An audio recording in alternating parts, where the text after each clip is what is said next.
Everyone, welcome to the world history series of B arts topper, जिसमें हमने BA 5th semester की Punjab university के syllabus के according world history start की है।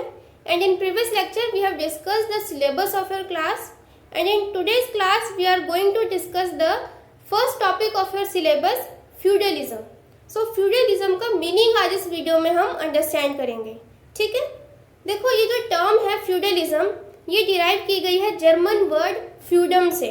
ठीक है, तो कहाँ से डिराइव की है? जर्मन वर्ड है फ्यूडम, जहाँ से ये टर्म डिराइव हुई है फ्यूडलिज्म। इसका मतलब होता है कंडीशनल ओनरशिप ऑफ लैंड। मतलब लैंड बेस ये कोई सिस्टम है जिसमें कंडीशनल ओनरशिप प्रोवाइड की जाती थी। क्या मतलब हुआ इसका? कि जिसके पास भी लैंड होती थी वो उसकी ओनरशिप अपने से लोअर क्लास के लोगों को प्रोवाइड करता था, जिसकी कुछ ना कुछ टर्म्स एंड कंडीशंस होती थी। और ये जो सिस्टम है फ्यूडलिज्म, ये मिडिवल पीरियड के यूरोप में स्टार्ट हुआ था और ये बेस्ड था on the holding of land in exchange for service और लेबर। तो ये जो टर्म्स एंड कंडीशंस थी ओनरशिप ऑफ लैंड की, इसमें क्या था कि एक्सचेंज ऑफ सर्विसेज होती थी। सर्विसेज का आदान प्रदान किया जाता था कि जिसके पास लैंड होती थी वो अपनी लैंड का कुछ पार्ट अपने से लोअर क्लास के लोगों को प्रोवाइड करता था उनकी इनकम के लिए। तो उस लैंड से जो भी इनकम मिलती थी वो उसी की होती थी जिसको लैंड ग्रांट की है। उसके बदले में वो क्या देता था? वो कुछ ना कुछ सर्विस प्रोवाइड करता था, जैसे या तो लेबर की सर्विस या कोई मिलिट्री सर्विस। ठीक है, मेनली लेबर और मिलिट्री की सर्विस प्रोवाइड की जाती थी। और लेबर क्योंकि थोड़ी और बहुत ज़्यादा लोएस्ट रैंक का हो गया तो उनको उसकी इनकम भी नहीं मिलती थी। ठीक है, तो फ्यूडलिज्म, जिसको हिंदी में हम सामंतवाद कहते हैं, ये एक ऐसा सिस्टम था जो कि मिडिवल पीरियड यूरोप में स्टार्ट हुआ था and it was based on holding of land in exchange for services और लेबर। ये आपने याद करना है। ठीक है, और फ्यूडलिज्म एक रिलेशनशिप्स फॉर्म करता था इस तरह से, क्योंकि ये जो सिस्टम था इसमें सर्विसेज प्रोवाइड की जाती थी जो और लैंड ग्रांट की जाती थी। ठीक है, तो जो लैंड ग्रांट करता था उसको एक्सचेंज में सर्विसेज मिलती थी। तो एक कॉम्बिनेशन ऑफ रिलेशनशिप्स इसमें फॉर्म होते थे सिस्टम में, लीगल, मिलिट्री, पॉलिटिकल, सोशल या इकोनॉमिक, सब तरह के रिलेशनशिप्स इसमें फॉर्म होते थे बेस्ड ऑन द या depending on the type of work the people of particular class are doing.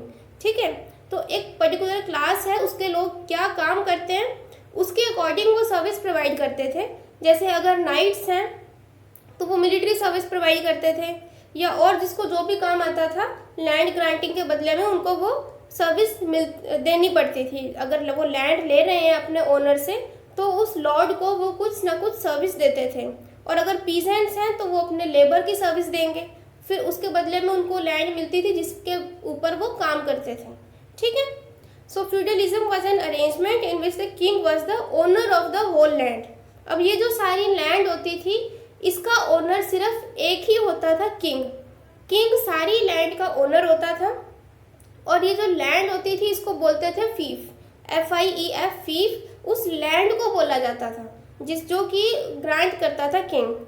King की सारी लैंड होती थी तो वो क्या करता था, कुछ पार्ट अपने पास रखता था, उसको क्राउन लैंड बोलते थे, और बाकी सारी लैंड वो अपने नोबल्स को प्रोवाइड कर देता था, for the control of which he settled an agreement with powerful overlords or nobles called the feudal lords।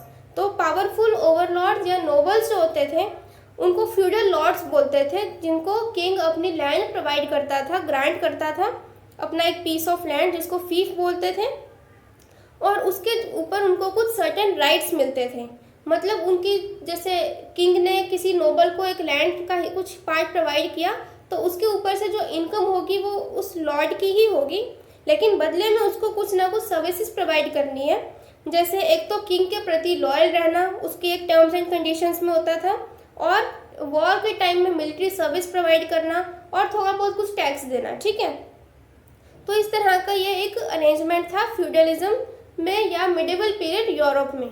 Fine, अब ये जो जैसे नोबल्स होते थे जिनको किंग लैंड प्रोवाइड करता था, इस डायग्राम में बहुत अच्छे से क्लियर है सारा कुछ कि सबसे ऊपर तो इस हायरार्की में किंग है जिसने अपनी लैंड प्रोवाइड की नोबल्स को, और ये नोबल्स फिर बदले में मनी और नाइट्स प्रोवाइड करते थे किंग को।